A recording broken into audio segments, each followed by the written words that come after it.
안녕하세요. 김과장TV의 원포인트 레슨 시간입니다. 요즘 테크뉴스 보면 엔비디아의 GPU 이야기가 빠지지 않죠? 그런데 말이죠. 사실 이 화려한 GPU 뒤에는 묵묵히 제 역할을 다하는 숨은 영웅이 있습니다. 바로 HBM이라고 불리는 고대역폭 메모리입니다. 오늘은 AI 시대의 D램이 GPU만큼, 아니 어쩌면 그보다 더 중요해졌는지, 그리고 우리가 어떻게 메모리 장벽을 넘어서고 있는지 그 흥미진진한 여정을 함께 떠나보겠습니다. 자, 여러분.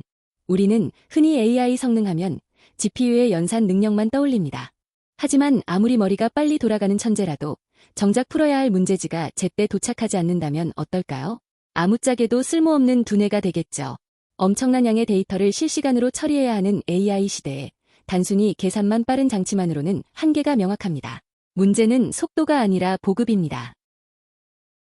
이 그래프를 한번 보시죠. 지난 수십 년간 프로세서의 성능은 매년 60%씩 무섭게 성장했습니다. 그런데 말입니다.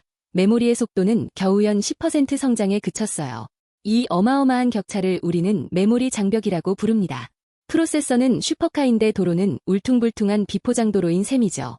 결국 CPU나 GPU가 아무리 빨리 일하고 싶어도 데이터가 안 와서 노는 병목 현상이 발생하게 됩니다. 왜 이런 일이 생길까요? 기존의 D램은 핀 하나당 신호 하나를 보내는 아주 고전적인 방식에 머물러 있었습니다. 하지만 AI는 수억, 수십억 개의 매개 변수를 동시에 처리해야 하죠. 이제는 단순히 정보를 얼마나 담느냐는 용량의 문제가 아니라 한꺼번에 얼마나 많은 데이터를 쏟아부을 수 있느냐는 대역폭의 싸움이 된 겁니다.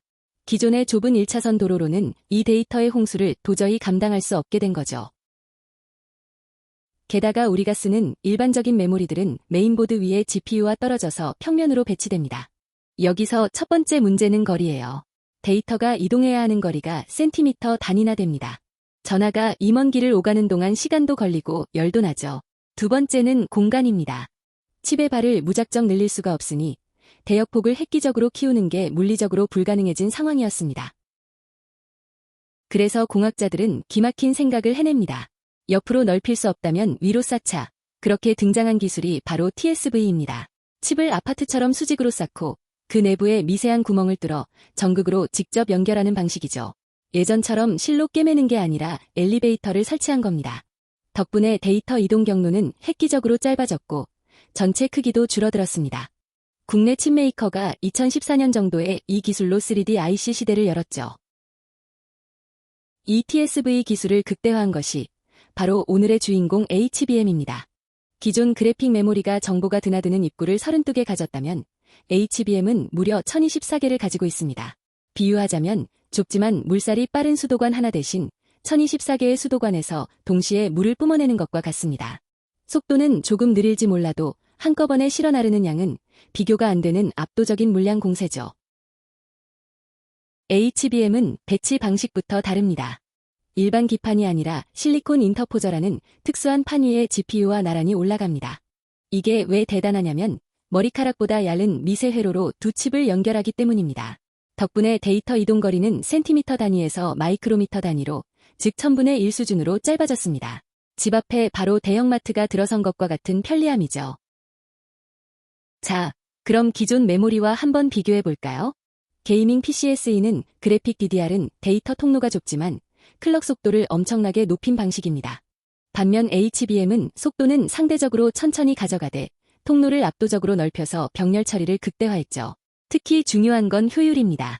HBM은 단위 전력당 처리할 수 있는 데이터 양이 훨씬 많아서 전기를 아끼는데 아주 유리합니다. 반도체에서 거리는 곧 에너지입니다.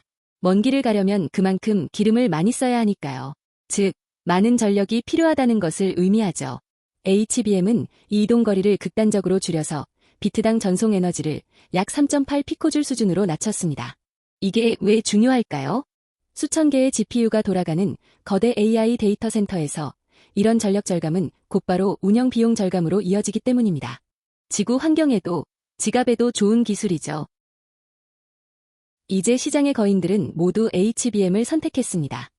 엔비디아와 AMD는 삼성전자와 SK 하이닉스의 HBM을 탑재해 그래픽 처리의 새로운 지평을 열었습니다. 이제 최고 사양의 AI 반도체를 논할 때 HBM이 빠진 설계는 상상조차 할 수 없는 표준이 되었습니다. 물론 이 기술이 장점만 있는 건 아닙니다. 제조 난이도가 그야말로 지옥 수준입니다. 수천 개의 TSV 구멍을 한치의 오차 없이 정렬해서 쌓는 건 정말 어려운 공정이죠. 특히 아파트 층수 중 하나라도 불량이 나면 전체 패키지를 통째로 버려야 합니다.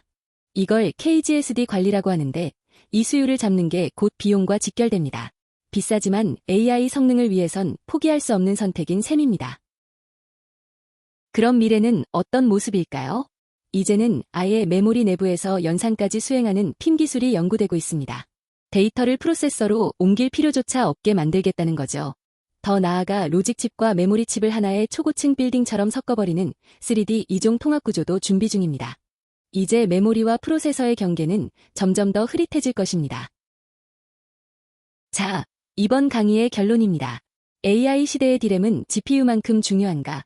라는 질문에 제 대답은 단연코 그렇다입니다. 아무리 강력한 엔진을 가진 스포츠카라도 연료가 제때 공급되지 않으면 멈춰섭니다. GPU가 최고의 엔진이라면 HBM은 그 연료를 초고속으로 쏴주는 터보차저입니다. 이제 반도체 경쟁력은 단순히 칩 하나 잘 만드는 게 아니라 얼마나 잘 쌓고 잘 연결하느냐에 달려 있습니다. 반도체의 역사는 무어의 법칙이라는 축소의 시대를 지나 이제 패키징과 메모리의 혁신이라는 새로운 장으로 넘어가고 있습니다. 우리가 앞으로 마주할 더 똑똑한 인공지능은 바로 이 빠르고 효율적인 메모리 기술 위에서 탄생할 것입니다. 오늘 원포인트 레슨이 유익하셨다면 구독과 좋아요 부탁드립니다. 지금까지 김과장TV였습니다. 시청해주셔서 감사합니다.